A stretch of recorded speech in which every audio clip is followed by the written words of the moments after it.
welcome to Consulting Conversations with Kris and Katie. I am Katie, founder of Elevate Online, joined by Kris, founder of Evergreen Leadership, and together we created Leap to help others start and grow their consulting businesses swiftly, smartly, and with support. Today, we are talking about our second mistake in our new series on 3 financial mistakes consultants should avoid. And that mistake that we want you to avoid making is leaking time. So last week we talked about leaking money, and now we're talking about time. So Kris, what does leaking time look like? Why is it such a mistake? And then have you ever found yourself leaking time? Oh yeah. So when we think about consulting, right, you've got your expertise, you've got your talent, and then you use your time to realize that talent, right? Whether it's to grow your business, work in your business, work on your business. And so time is one of your most important assets. And so being cognizant and careful with managing that time, because it's really easy to get distracted, to get overextended, to do things you don't have to do. So being that kind of very focused on being, recognizing when you're letting time get away from you is important. I'll add to that's why there's the phrase like time is money. I don't know if that's true. That is. In consulting businesses, but it's really literal for us, right? Because oftentimes we're billing by the hour, the day, the project, but even that project is based on time. The time that you're putting, right? Yeah. And you hear consultants say they need time to work on their business. So time is really one of our most valuable assets. Mm-hmm. And the idea of how do we manage that and making sure that when we're applying ourselves, when we're in the seat, right, in the office, doing our work, that we're productive and we're using it to the best and not just frittering it away. Because it's real easy to leak time, especially because our lives are mostly unstructured and we will have client deliverables, but for a lot of the time, it's up to us when to do it, how to do it, how much to do it. So I'll share with you, and then I'll be interested to hear kind of a time snafu or time leakage that you see in your life.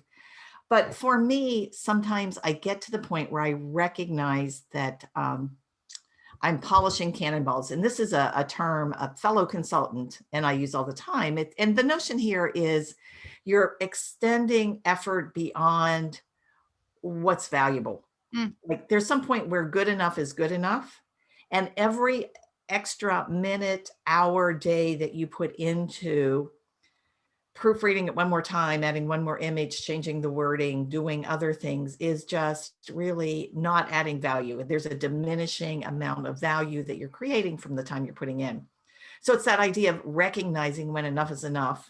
And that's not saying you do shoddy work, right? Right. But at some point when you get it to 99%, getting it to that next level isn't worth the time or energy, and you start wasting time, right? You start tweaking with it, messing with it, kind of like an artist who at some point you say, if you keep working with the canvas, it gets all muddy. Right. So, when is the point that enough is enough? Any extra effort isn't going to be adding any more client value or isn't going to help you grow your business anymore. So one way that I leak time sometimes is polishing cannonballs. And I try to be really cognizant about not polishing cannonballs. It can be hard not to sometimes if you've got like a little bit of perfectionism in you. You have to like call it out, be like, listen. Yeah, enough. This is enough. Yeah. This is enough. Yeah. So Katie, example for you of leaking time. Yeah, for me, and something I know we see in other people is just this lack of productivity or even dawdling, where you're in the office, but you're not productive. Something is keeping you back from productivity, whether that's you being tired. That's a real thing when you own a business and you're living life. I think everybody faces that. Or you're hungry, you just need a break. Anything that is keeping you and holding you back from not being as productive as you want to be, but you are still trying to push through it.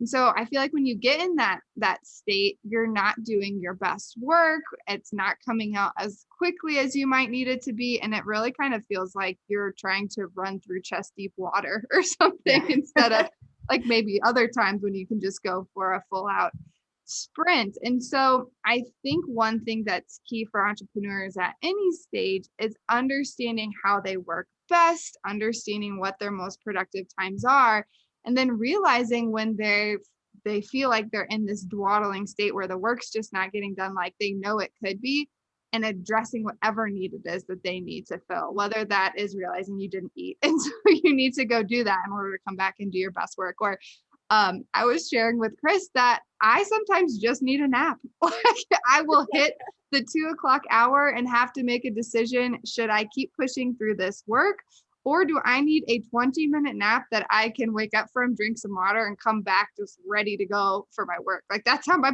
body functions. And so it seemed funny when I was starting my business to be like, I'm going to go take a nap. Like, in my mind, I'm like, no, you need that time. You need to be working on building this business. But now 5 years in, I'm like, this is what I need to do to be able to do my best work for my business and for my clients. So it's just one of those funny things. But anytime I feel like you're starting to just, feel like it just takes way too long to get done what it is that you want to get done, that's when you need to start like reflecting inward on what is it that's holding you back from that best productivity.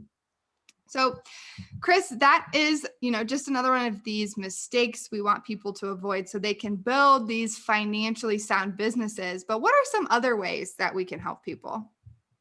Yeah, our focus is really on helping you build a business that's financially sound, that serves you well, that enables you to do the work that you do. And we've got lots of resources, whether you're just thinking about starting consulting or even asking if you should, all the way up to growing your business. And you'll be able to find out more about all the wonderful things we offer here.